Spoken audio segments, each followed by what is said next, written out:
What's going on, everyone? I am the casual reviewer. I am the fine line between critic and casual viewer. And on Thursday, I saw Us. Now, I'm making this review hopefully before the sun completely goes down. But anyway, just to go over the synopsis, it is written and directed by Jordan Peele. This is his second big film behind his massively successful Get Out, which I loved that film. It was one of my top 10 favorite films of 2017. And so now he's finally come out with another one where you have this family of four who are out on their vacation home, their beach house, and all of a sudden at night they start to get stalked by this family of four, and they are running away from a family of four that looks exactly like them, that is trying to kill them. So first off, to start off, I was very disappointed with this film. I mean, like I said, I love the first one, and I'm not comparing it to it, but this is probably going to be a different kind of review. This is going to be a spoiler review too, just so you know, just because I feel like you can't really talk about this movie without spoilers. It's very hard, and a lot of people have already seen it. By the time this is up, most people probably that have wanted to see it probably going to see it.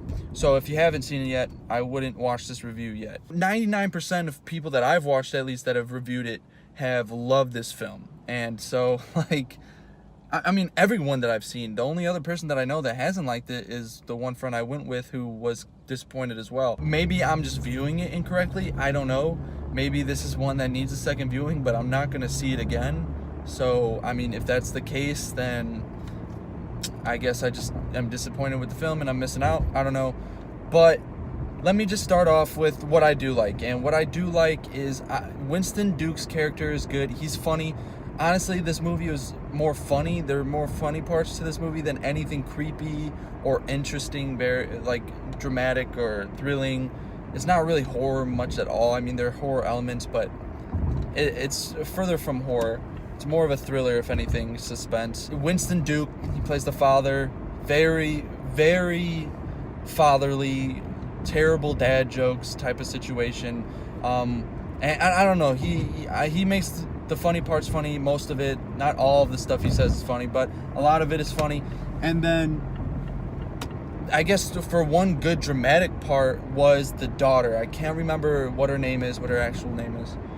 But she was actually very good as well. She was very good in the dramatic role, both as like her sane self and then her insane self. I liked her a lot. I thought she was really good. The boy, the kid, you know, he's a kid, so I don't want to. I'm not too hard on him, so I'm gonna give him a pass. I'm not gonna speak really negatively on him. I didn't think he was great. But, you know, again, he's a kid actor. You know, I'm not going to expect insane acting from, you know, a kid.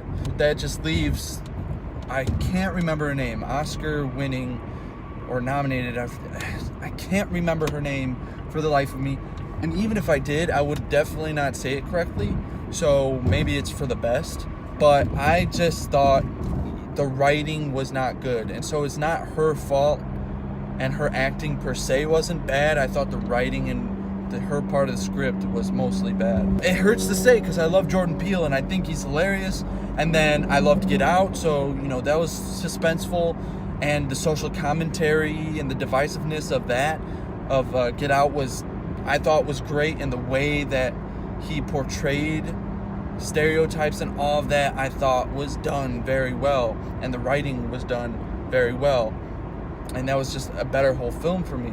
But with this one, now to get into the negatives, what I'm not a big fan of is, first, I predicted everything that was going to happen. Maybe the only thing that I didn't predict that happened in this film was when they were going to their friend's house to get help, and then, or that whole scene basically where they're like messing around.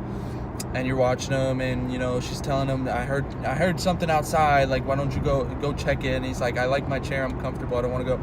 And then like their own selves come out and kill them. Now I thought it was just gonna be the main family was the ones gonna be chased and sought after by their crazy selves, but it turns out that it's just like the full world, like the whole world essentially trying to take over, like the insane selves of everyone is trying to take over and come to the light, I guess, or be above ground, out in the world. And so I didn't see that, but other than that, like every twist and turn other than that, I predicted the ending twist. I don't know how long into the movie it was, but at the point of the scene where, obviously the girl goes off and, and she gets lost, and then it cuts and it goes through, the little introduction, beginning credits phase, and then it goes into the, I don't know what office it is, but it's an office, and the two parents are talking to somebody, and then the kid is kind of in the back, like overhearing them playing with blocks or whatever she's playing with. And I just knew in that moment that they switched. I knew it. I called it from the beginning. I knew exactly how it was going to end. And as far as the metaphors, I mean, they're not uniquely portrayed in this film like they were in Get Out. Like, I know it sounds like I'm comparing. They're different movies with different symbolism, different metaphors. But the way that they play it in this, it's on the nose and it's very obvious, but it's not interesting it's not clever or interesting, like I was saying, or intriguing in how he's telling the metaphors. A lot of it is just cringy. And something that my friend brought up that I was thinking too, but like at first I didn't really think about it. I just it was kind of one of those, that's kind of weird moments, but whatever. And then he brought it up and I was like, you know what? Yeah, that does deserve more discussion, is the fact that they're both like, they're probably when in 1983, I believe it was, or 1987, whichever, 1986, when it was in that time, and it was the little girl who, obviously in the present day, she's a woman and she's the mother. When, she's like 9 or 10 probably, because you got to also think, like, the daughter they have is definitely a teenager, so even if she's 13, like, so that was 23 years in the past, right? So go 23 years in the future. She's got to be 9 or 10 in 1986, because that would make her like 33. Let's say that, she was 33 in this film. And then her oldest daughter's definitely a teenager. Let's just say she's 13, the youngest form of a teen you can be. Then that means she was 20 when she had her, which isn't outlandish in any way, shape, or form. I feel like it's a safe bet to say that she's around her 30s in the new age. So that means this is confusing, but that means back in 1986, then she's 9 or 10 probably, maybe 8, whatever. Okay, she's in that range. She's developed speech, right? She's already developed speech with her family. Not saying that she's very well educated yet, or that she knows a lot, because obviously as an 8 to 10-year-old, you're not that far developed in life, and I know your brain's not fully developed. However, by that time, you can fully comprehend sentences and speaking back and forth, have complex discussions. There may be words here and there you don't understand, and obviously at that age, your discussions they're probably not deep and, very deep, complex discussions. However, you can have them if you need to have them, and you're very understanding and things like that. So when this switch happens, I don't understand why all of a sudden, like, how over this time you're just like, you don't know how to speak anymore. Like, I don't know, did you never try talking to anyone? And then in this movie though, when she goes from being, 9, and now she's at the before the twist, and she's actually the one that's trying to kill her sane self, I guess. It's super confusing. She speaks like this, like she has like some weird speech. It doesn't make sense. It just simply does not make sense. I can understand that over 20 years being in a certain situation, you might go like crazy and, do, what they're trying to do, and what like these shadow people or the people underground are trying to pull. And, but the talking and things like that, and I don't know, it's very unrealistic. And I know that the point of the movie and what a lot of people are going to say are that, it's metaphoric, that, it's more about the social commentary and what the movie's trying to say versus, actually being literal. And I understand that. It just, again, to me, wasn't clever, wasn't uniquely portrayed. And then the movie itself, like, not having any real horror element and just kind of like being, just like any other horror movie where, someone's being chased and then they get away and then they chase him some more and then they get away and they chase him. And it's just like it's fine if you're going to take things from other movies, or if you're going to be, obviously a horror genre is, every genre has millions of movies, probably millions, thousands, whatever amount of movies. And so, it's going to be very hard to be super original.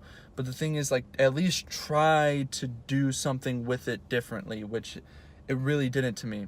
And then another thing what I don't understand, what I really, really don't understand is when a movie, and it's not just this movie, but a trope of a movie where the objective of someone in a horror movie is to kill this other person. But then when they get the chance, they don't do it. And it's not actually just even horror. That's another movie, the action as well, when you have the bad guy and the good guy. And, there's sometimes it's understandable. Like in a situation where, there's a cat and mouse game. They like chasing them and they like the thrill of it. And, or they want to hold them to, torture them or do whatever.